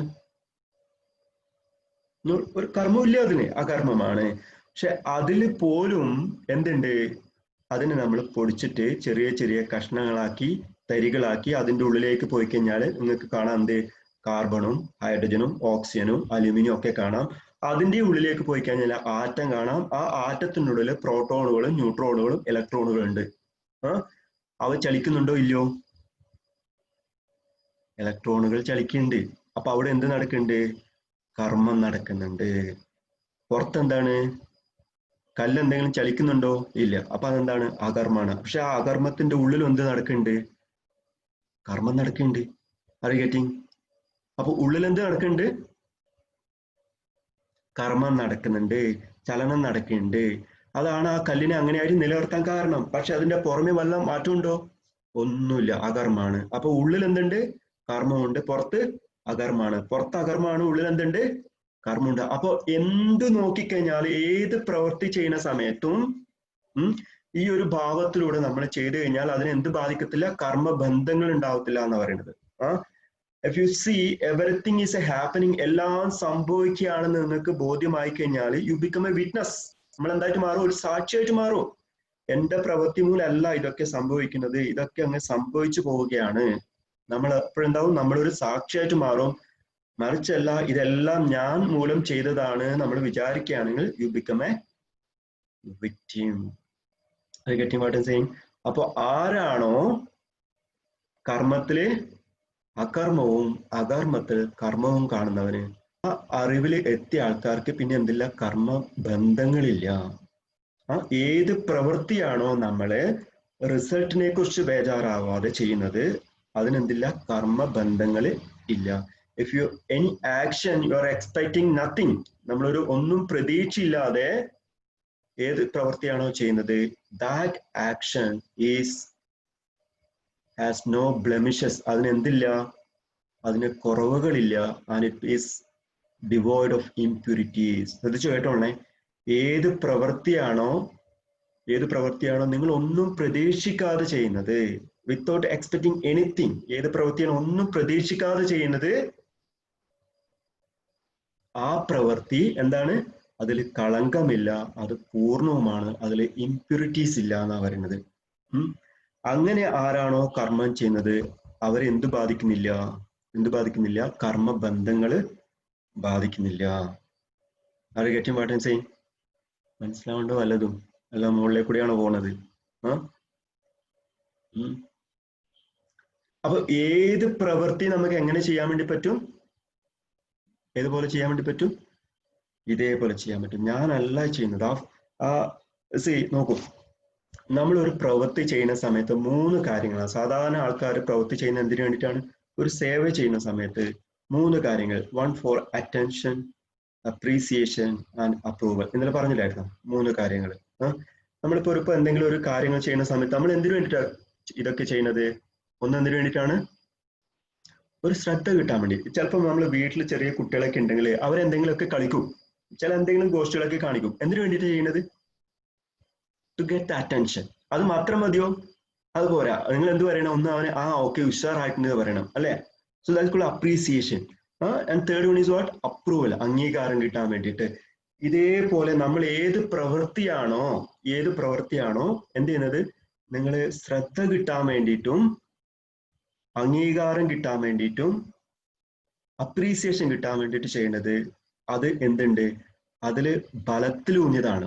നിങ്ങൾ ഒരു സാധനം പ്രതീക്ഷിക്കുന്നുണ്ട്, ആ പ്രതീക്ഷിക്കുന്നതിൽ എന്തുണ്ട്? അതിൽ കർമ്മബന്ധങ്ങൾ വരുന്ന പറയുന്നത്. ക്ലിയർ ആയോ? ഏത് പ്രവൃത്തിയാണോ നിങ്ങൾ അറ്റൻഷനും അപ്രീസിയേഷനും അപ്രൂവലും പ്രതീക്ഷിക്കുന്നത്, ആ കർമ്മത്തിന് ബന്ധങ്ങളുണ്ട്, കർമ്മബന്ധങ്ങളുണ്ട്. അപ്പൊ ആ കർമ്മം ചെയ്യുന്ന സമയത്ത്, ആ പ്രവൃത്തി നിങ്ങൾ ചെയ്യുന്ന സമയത്ത് അതിൽ പോസിറ്റീവോ നെഗറ്റീവോ ഉണ്ടാവാം. ആ പോസിറ്റീവോ നെഗറ്റീവോ ആയ കാര്യം ആരെ എഫക്ട് ചെയ്യും? നമ്മളെ എഫക്ട് ചെയ്യുന്ന പറഞ്ഞാൽ അതിന്റെ കർമ്മഫലങ്ങൾ നമ്മൾ അനുഭവിക്കേണ്ടതായിട്ട് വരും. അപ്പോ നമ്മൾ ഏത് പ്രവൃത്തിയാണോ ഫിവറിഷ്നെസ്സോടുകൂടി, ആർത്തിയോടുകൂടി ചെയ്യുന്നത്, അതിന്റെ കർമ്മഫലങ്ങൾ നമ്മളെ തേടി വരും. അപ്പൊ എന്ത് ചെയ്യണം? ആസക്തി ഇല്ലാതെ, ആഗ്രഹങ്ങളില്ലാതെ ആരാണോ, so one who burns down the desire and nervousness. ആഗ്രഹങ്ങളും ആസക്തികളും ആരാണോ ജ്ഞാനത്തിന്റെ അഗ്നിയിലൂടെ കടന്നു പോയുന്നത് അവനെ കർമ്മബന്ധങ്ങൾ അലട്ടുന്നില്ല. ആരാണോ ജ്ഞാനത്തിൽ അധിഷ്ഠിതമായ കർമ്മങ്ങൾ ചെയ്യുന്നത് അവരെ എന്ത് ബാധിക്കുന്നില്ല? കർമ്മങ്ങൾ ബാധിക്കുന്നതേയില്ല. ഇപ്പൊ സാധാരണ നമ്മൾ എന്താ ചെയ്യുക? നമ്മളിപ്പോ ഈ ഒരുപാട് കമ്മിറ്റികളൊക്കെ ഉണ്ടാവും അല്ലെ? ഒരു ഉത്സവമൊക്കെ നടക്കുന്ന സമയത്ത് നമ്മൾ പലതരത്തിലുള്ള കമ്മിറ്റികളൊക്കെ ഉണ്ടാക്കും. ഒരു ഭാഗത്ത് പ്രോഗ്രാം കമ്മിറ്റി ഉണ്ടാവും, ഫിനാൻസ് കമ്മിറ്റി ഉണ്ടാവും, ചില പബ്ലിസിറ്റി കമ്മിറ്റി ഒക്കെ ഒരുപാട് കമ്മിറ്റികളൊക്കെ ഉണ്ടാവും. ഈ കമ്മിറ്റി ഒക്കെ ഉണ്ടാവുന്ന സമയത്ത് ഓരോ ആൾക്കാർക്ക് ഒരു ചുമതലയൊക്കെ ഉണ്ടാവും. എല്ലാവരും ഭംഗിയായിട്ട് ചെയ്യും. ഭംഗിയായിട്ട് ചെയ്തതിന് ശേഷം ഈ പ്രോഗ്രാം ഒക്കെ ചെയ്തതിന് ശേഷം എന്ത് ചെയ്യും? ഈ അനുമോദന ചടങ്ങുകളൊക്കെ നടക്കും. ഈ അനുമോദന ചടങ്ങുകൾ നടക്കുന്ന സമയത്ത് എന്ത് ചെയ്യും? പല ആൾക്കാർക്കും മാലകളും പിന്നെ ഷാളുകളും ഒക്കെ കിട്ടും. അപ്പൊ ചിലപ്പോ ഇതിനിടയിലൊക്കെ ചില ആൾക്കാർ എന്ത് ചെയ്യും? ഒരു പണിയും ചെയ്യില്ല. പക്ഷെ ഫോട്ടോയിൽ വരുന്ന സമയത്ത് ഉണ്ടാവും ഈ പണി കഷ്ടപ്പെട്ട് പണി ചെയ്ത ആൾക്കാർ ആരും ഉണ്ടാവില്ല. ആര് കയറി മുന്നിലുണ്ടാവും? ഈ ഒരു പണിയും ചെയ്യാത്ത ഒരാൾ പോയി മുന്നിലുണ്ടാവും. ഫോട്ടോയിലുണ്ടാവും, പക്ഷെ ആരുണ്ടാവില്ല, ചെയ്ത ആളൊന്നും ഉണ്ടാവത്തില്ല. അപ്പൊ നമ്മുടെ ഈ സേവ ചെയ്ത ആളുടെ ഉള്ളിൽ എന്താ ഉണ്ടാവുക? ഇത്രയും കഷ്ടപ്പെട്ടിട്ട് ഒരുപാട് കഷ്ടപ്പെട്ടിട്ട് ഒരു നന്ദി വാക്ക് പോലും കിട്ടിയിട്ടില്ല, ഒരു ഷാല് പോട്ട് ഒരു ആരെങ്കിലും ഒന്ന് വിളിച്ചോ ഒന്നും കിട്ടിയിട്ടില്ല എന്നുള്ളൊരു ഒരു ഭാവം അവരുടെ ഉള്ളിൽ ഫീൽ ചെയ്യാൻ തുടങ്ങും ഇല്ലേ? അപ്പോൾ ഉറപ്പിച്ചോളും, യു ഹാവ് ദ കർമ്മബന്ധങ്ങൾ ഉണ്ട് അതില്. കാരണം നിങ്ങൾ ആ കർമ്മം ചെയ്ത് എന്തിനു വേണ്ടിയിട്ടാണ്? To get the appreciation, attention and approval. അതിനു വേണ്ടിയിട്ടാണ് നമ്മൾ ആ കർമ്മം ചെയ്തത്. അപ്പോഴതെന്തുണ്ടാവും? അപ്പൊ ആ കർമ്മം ചെയ്യുന്ന സമയത്ത് എന്തൊക്കെയാണോ നെഗറ്റീവും പോസിറ്റീവ് ആയിട്ടുള്ളത് അതിൻ്റെയൊക്കെ കർമ്മഫലങ്ങൾ നമ്മൾ അനുഭവിക്കേണ്ടി വരും. അപ്പൊ മാലകൾ കൊണ്ടുപോകുന്നവർ കൊണ്ടുപോയിക്കോട്ടെ, ഷാളുകൾ കൊണ്ടുപോകുന്ന ആൾക്കാർ കൊണ്ടുപോയിക്കോട്ടെ. നിങ്ങൾ അതിനെക്കുറിച്ചൊന്നും ബേജാറേ ആവേണ്ട ആവശ്യമില്ല. നിങ്ങളെ ധർമ്മം എന്ന് പറഞ്ഞാൽ എന്താണ്? കർമ്മം ചെയ്യലും മാത്രമാണ്, സേവ ചെയ്യലും മാത്രമാണ്. അതിന്റെ റിസൾട്ടിനെ കുറിച്ച് നിങ്ങൾ ഫോക്കസ് ചെയ്തിരിക്കുക. എപ്പോഴാണോ നിങ്ങൾ ഫോക്കസ് ഒരു 2 മാലകൾ കിട്ടാൻ വേണ്ടിയിട്ടും 2 വളകൾ കിട്ടാൻ വേണ്ടിയിട്ടും പത്രത്തിൽ ഫോട്ടോ വരാൻ വേണ്ടിയിട്ടൊക്കെയാണ് നിങ്ങൾ കർമ്മം ചെയ്യുന്നെങ്കിൽ ഉറപ്പിച്ചോളൂ, കർമ്മബന്ധം ഉണ്ടാവും. അപ്പൊ എങ്ങനെ കർമ്മം ചെയ്യണം? Without expecting anything. ഇനി ഇൻ കേസ് അങ്ങനെ വന്നു എന്ന് വിചാരിച്ചോട്ടെ, ഈ നമ്മൾ ഇത്രയും കഷ്ടപ്പെട്ടിട്ടൊക്കെ ചെയ്യുന്ന സമയത്ത് ഫോട്ടോയിൽ വരുന്ന സമയത്ത് നമ്മുടെ ഉള്ളിൽ ചെറിയ വിഷമവും പ്രയാസങ്ങളൊക്കെ കാര്യങ്ങളൊക്കെ കുഴപ്പമില്ല. ഇൻ കേസ് ഇത് വന്നു കഴിഞ്ഞാലും കുഴപ്പമില്ല, യു സറണ്ടർ ഇറ്റ്. എന്നാലും മതി. അപ്പൊ ഇനി മാലയുടെ പുറകെയും വളയുടെ പുറകെയും ഷാളിന്റെ പുറകിലൊക്കെ പോകേണ്ട ആവശ്യമില്ല. യു ഡു യുവർ കർമ്മ. അതൊരു നമ്മുടെ സ്വഭാവം, അത് നമ്മുടെ നേച്ചറായിട്ട് മാറണം, സ്പോണ്ടേനിയസ് ആയിട്ട് സംഭവിക്കണം എന്നാ പറയുന്നത്. നമ്മുടെ കർമ്മങ്ങള് നമ്മൾ ഒരു പ്രതീക്ഷയോടുകൂടി അല്ല പോകുന്നത്, എന്തെങ്കിലും ഒന്നും ഇഷ്ടപ്പെട്ടിട്ടല്ല, മാല കിട്ടാനോ വള കിട്ടാനോ അല്ല നമ്മൾ കർമ്മങ്ങൾ ചെയ്യേണ്ടത്. So action should be without feverishness. ഏത് പ്രവൃത്തിയാണോ നമ്മള് ആസക്തി ഇല്ലാതെ ചെയ്യുന്നത്, ആ ഒരു കർമ്മത്തിൽ എന്തില്ല? കർമ്മബന്ധങ്ങളില്ല. You are free from that. അപ്പൊ അർജുനോട് കൃഷ്ണൻ പറയാണ്, അങ്ങനെ നീ എന്ത് ചെയ്യണം? കർമ്മങ്ങൾ ചെയ്യണം. അതിനെക്കുറിച്ച് നീ വേലാതിപ്പെടേ ആവശ്യമില്ല. എന്ത് സംഭവിക്കുന്നത് വിചാരിക്കേണ്ട ആവശ്യമില്ല. U are free from that. അങ്ങനെ കർമ്മങ്ങൾ ചെയ്യുന്ന ആൾക്കാര് ഫ്രീ ആണ്. ഓക്കെ. ഇനി എപ്പോഴെങ്കിലും പത്രത്തിൽ ഫോട്ടോ വന്നിട്ടില്ല എന്ന് പറഞ്ഞിട്ട് വിഷമിക്കോ? ഇല്ല. നമ്മളെ ധർമ്മം എന്താണ്? കർമ്മം ചെയ്യല് മാത്രാണ്. എപ്പോഴാണോ അയ്യടാ എനിക്ക് കിട്ടിയില്ലല്ലോ എന്ന് വിചാരിക്കുന്നത്, ദാറ്റ് മീൻസ് യു ആർ പെട്ടു. സോ അങ്ങനെ കർമ്മം ചെയ്യുന്ന ആൾക്കാർക്ക് മോക്ഷപ്രാപ്തിയിലേക്ക് എത്തും. ആരുടെ ആസക്തിയും ആഗ്രഹങ്ങളും ആരാണോ ജ്ഞാനം കൊണ്ട് സ്ഫുടം ചെയ്തെടുത്തത്, അഗ്നിയിൽ സ്ഫുടം ചെയ്തെടുത്തത്, അങ്ങനെയുള്ള ആൾക്കാരുടെ കർമ്മങ്ങൾ ഉണ്ടാവും കർമ്മബന്ധങ്ങൾ ഇല്ലാതായിട്ട് മാറും. അവര് എന്ത് ചെയ്യും? എന്നിലേക്ക് എത്തിച്ചേരും, ഭഗവാനിലേക്ക് എത്തിച്ചേരും.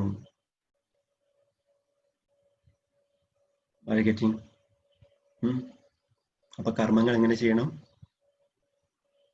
ഒന്ന്, അകർമ്മത്തിൽ കർമ്മവും കർമ്മത്തിൽ അകർമ്മവും കണ്ടിട്ട് ചെയ്യണം. ഇതൊക്കെ സംഭവിക്കുന്നതാണ്, ഞാൻ ഒരു നിമിത്തമായിട്ട് മാറുന്നതും അത്രയേ ഉള്ളൂ. അങ്ങനെ ഒരു അവസരം എനിക്ക് തന്നു എന്ന് മാത്രമേ ഉള്ളൂ. അങ്ങനെ കർമ്മം ചെയ്യുന്ന ആൾക്കാർക്ക് കർമ്മബന്ധങ്ങളില്ല. രണ്ടാമത്തത്, യാതൊരു ആസക്തി ഇല്ലാതെ അറ്റാച്ച്മെന്റോ പിന്നെ അപ്രീസിയേഷനോ അപ്രൂവലിനോ വേണ്ടി ശ്രമിക്കാതെ നമ്മുടെ സ്വഭാവത്തിൽ ഇരുന്നുകൊണ്ട് സ്വാഭാവികം നമ്മൾ നാച്ചുറൽ ആയിട്ട് സംഭവിക്കുകയാണ് അത് നമ്മളെ ആ കർമ്മങ്ങൾ. അങ്ങനെ വരുന്ന ആൾക്കാർക്ക് എന്തില്ല? കർമ്മങ്ങളില്ല. ആരാണോ ജ്ഞാനത്തിൽ അധിഷ്ഠിതമായിട്ട് കർമ്മങ്ങൾ ചെയ്യുന്നത് അവർക്കും എന്തില്ല? കർമ്മബന്ധങ്ങളില്ല. അങ്ങനെ ആരാണോ ചെയ്യുന്നത് അതിനെ പറയുന്ന പേരാണ് യജ്ഞം. എന്ത് പറയുന്നത്? അതാണ് യജ്ഞം എന്ന് പറയുന്നത്, യാഗം എന്ന് പറയുന്നത്. അപ്പോ അർജുനൻ ചെയ്യുന്ന എന്താണ്? ശരിക്കൊരു യാഗാണ്. എന്താണ്? ആ ധർമ്മത്തില് ജ്ഞാനത്തിൽ അധിഷ്ഠിതമായിട്ട് കർമ്മം ചെയ്യുന്ന സമയത്ത്. അപ്പൊ ഒരു സത്സംഗിൽ പങ്കെടുക്കുന്ന എന്താണ്? ഒരു ഭജനയിൽ പങ്കെടുക്കുന്ന എന്താണ്? യാഗാണ്. യാഗം എന്ന് പറഞ്ഞാൽ ദാറ്റ് വിച്ച് പ്യൂരിഫൈസ്, എന്താണ് ശുദ്ധീകരിക്കുന്നത്, അതിനാണ് എന്ത് പറയുന്നത്? യാഗം എന്ന് പറയുന്നത്.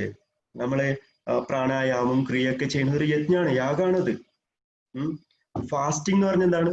നമ്മള് ഫാസ്റ്റ് ചെയ്യാറില്ലേ? ഫാസ്റ്റിംഗ് ഒരു യാഗാണ്. പക്ഷെ അത് ഈശ്വരന് വേണ്ടിയിട്ടോ ആർക്കോ ദൈവത്തിന് വേണ്ടിയിട്ടോ ഒന്നും അല്ല ആര് പട്ടിണി കിടക്കുന്നത്, യാഗം ഇത് ചെയ്യുന്നത്, ഫാസ്റ്റിംഗ് ചെയ്യുന്നത്. ആർക്ക് വേണ്ടിയിട്ടാണ്? നമുക്ക് വേണ്ടിയിട്ടാണ് ഫാസ്റ്റിംഗ് ചെയ്യുന്നത്, നമുക്ക് തന്നെ വേണ്ടിയിട്ടാണ്. അപ്പൊ ഇതൊക്കെ എന്താണ്? യജ്ഞാണ്. അപ്പൊ എല്ലാ കാര്യങ്ങളും ഒരു യജ്ഞത്തിന്റെ രൂപത്തിൽ ചെയ്തു കഴിഞ്ഞാൽ അവരെ കർമ്മബന്ധങ്ങള് ബാധിക്കുന്നില്ല, അവർ മുക്തരായി. എപ്പോഴാണോ നമ്മൾ എന്തെങ്കിലും പ്രതീക്ഷയോടുകൂടി കാര്യങ്ങൾ ചെയ്യുന്നത് എന്ന് ഉറപ്പിച്ചോളൂ, നമുക്ക് അതിന്റെ കർമ്മബന്ധങ്ങൾ വരും. അത് പോസിറ്റീവ് ഓർ നെഗറ്റീവ്. കാരണം എല്ലാ കർമ്മത്തിനും എന്തുണ്ട്? ഒരു കർമ്മവും പെർഫെക്റ്റ് അല്ല, പൂർണ്ണമല്ല. അതുകൊണ്ട് പൂർണ്ണമല്ലാത്തതുകൊണ്ട് ആ കർമ്മത്തിന് പോസിറ്റീവ് നെഗറ്റീവ് ഉണ്ടാവും. നമ്മളൊരു റിസൾട്ടിനെ പ്രതീക്ഷിച്ചിട്ടാണ് ചെയ്യുന്നെങ്കിൽ അത് നമ്മളെ ബാധിക്കാൻ വേണ്ടി തുടങ്ങും. So there is a 5 minutes more. There is a story. ഗുരുദേവൻ പറഞ്ഞൊരു സ്റ്റോറിയാണ് കേട്ടോ. നിങ്ങൾ ചിലപ്പോൾ കേട്ടാണ്. ഒരു ഓട്ടോറിക്ഷക്കാരനും ഒരു പണ്ഡിതന്റെയും കഥയാണ്. പണ്ഡിതനെ നല്ല നല്ല കഥകളൊക്കെ പറഞ്ഞു കൊടുത്തിട്ട് എന്ത് ചെയ്യും? ആൾക്കാരെ മോട്ടിവേറ്റ് ചെയ്യും. മറ്റേ ആള് ഓട്ടോറിക്ഷയില് എന്താ പറയാ, ഓട്ടോറിക്ഷ മിക്കവാറും വെള്ളമടിച്ചിട്ടാണ് ഓട്ടോറിക്ഷ ഓടിക്കുക.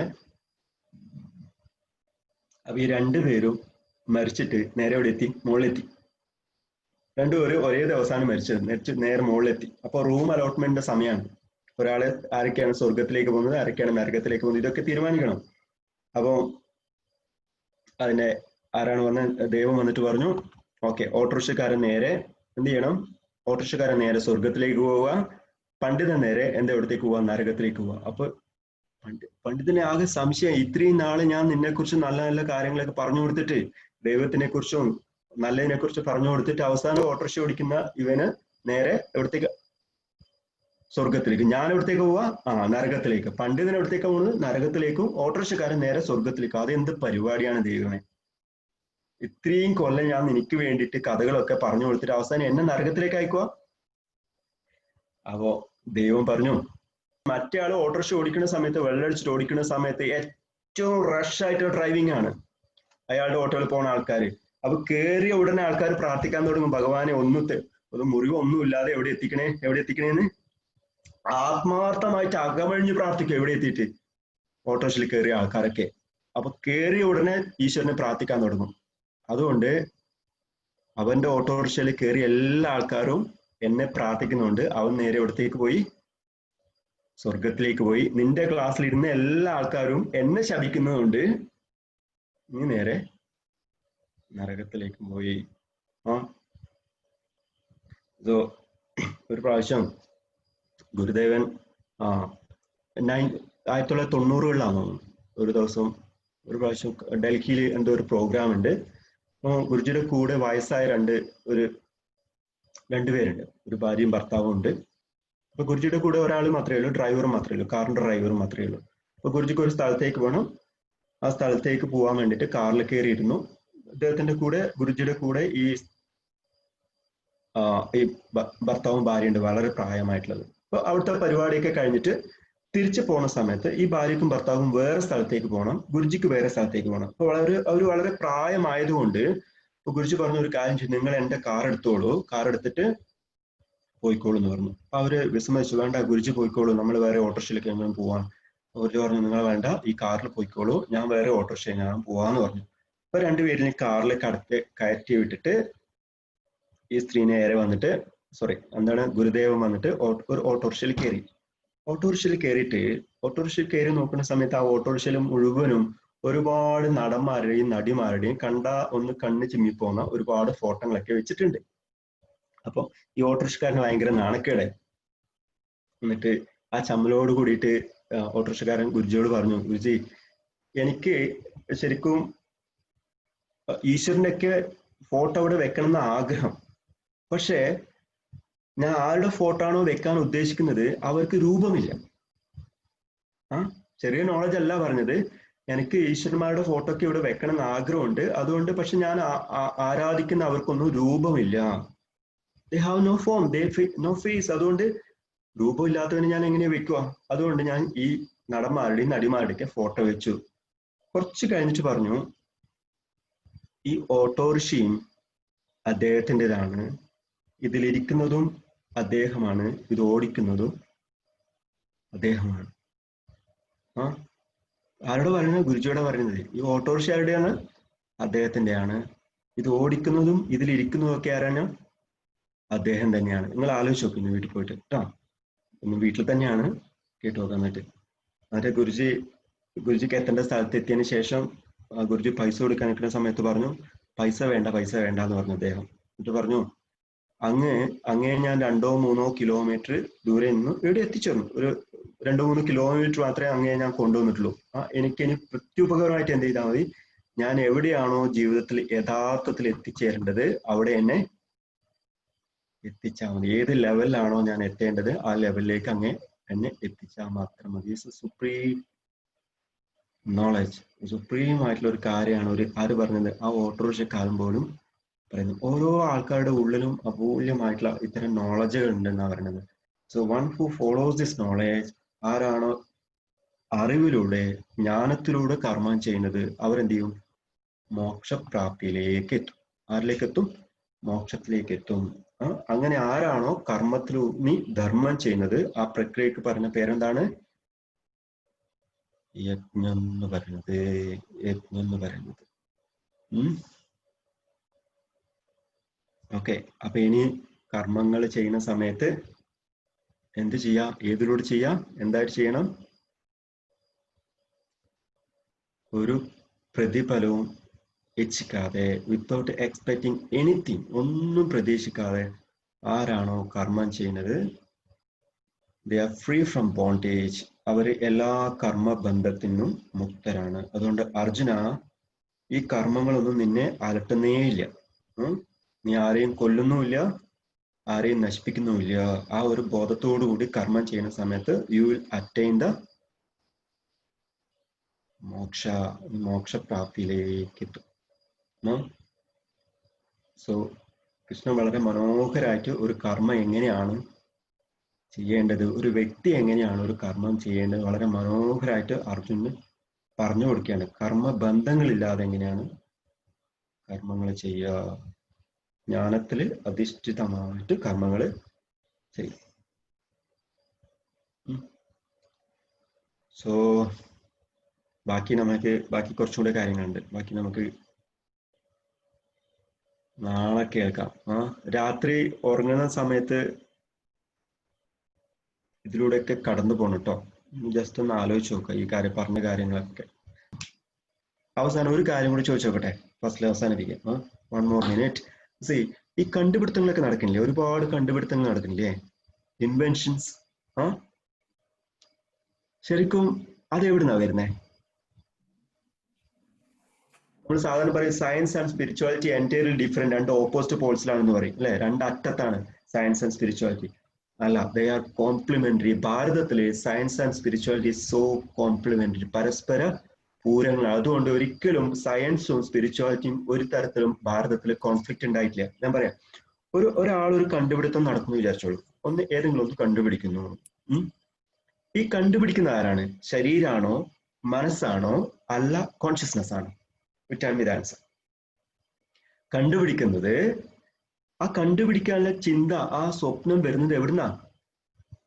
അയാളുടെ ശരീരത്തിൽ നിന്നാണോ, മനസ്സിൽ നിന്നാണോ, ബുദ്ധിയിൽ നിന്നാണോ, കോൺഷ്യസ്നെസ് ആണോ? എവിടുന്ന വരുന്നത്? ഇറ്റ്സ് ഫ്രം ആ തോട്ട് വരുന്നത് എവിടുന്നാണ്? ഈ ആർക്കമിഡീസ് ഒക്കെ അല്ലെങ്കിൽ ഐസക് ന്യൂട്ടന്റെ തലയിൽ ആപ്പിൾ വീണ സമയത്താണ് എന്തോ സാധനം കത്തിയത് ഇല്ലേ?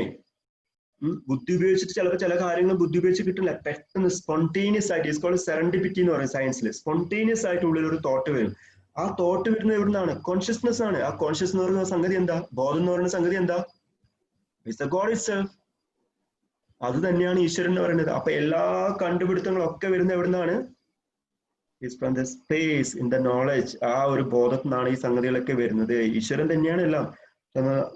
ഞാനാണ്, എന്റെ കഴിവ് കൊണ്ടാണ് കണ്ടുപിടിച്ചെന്ന് വെച്ച് കഴിഞ്ഞാല് ദാറ്റ് ബിക്കം അറോഗൻസ്. അല്ല, ഇതൊക്കെ വന്നു ചേർന്നതാണ്, ആ ഈശ്വരന്റെ കൃപയാൽ വന്നു ചേർന്നതാണ് എന്ന് വെച്ച് കഴിഞ്ഞാൽ നമ്മളൊരു മോക്തരാണ്. സോ അതുകൊണ്ട് ഭാരതത്തിൽ എന്തില്ല?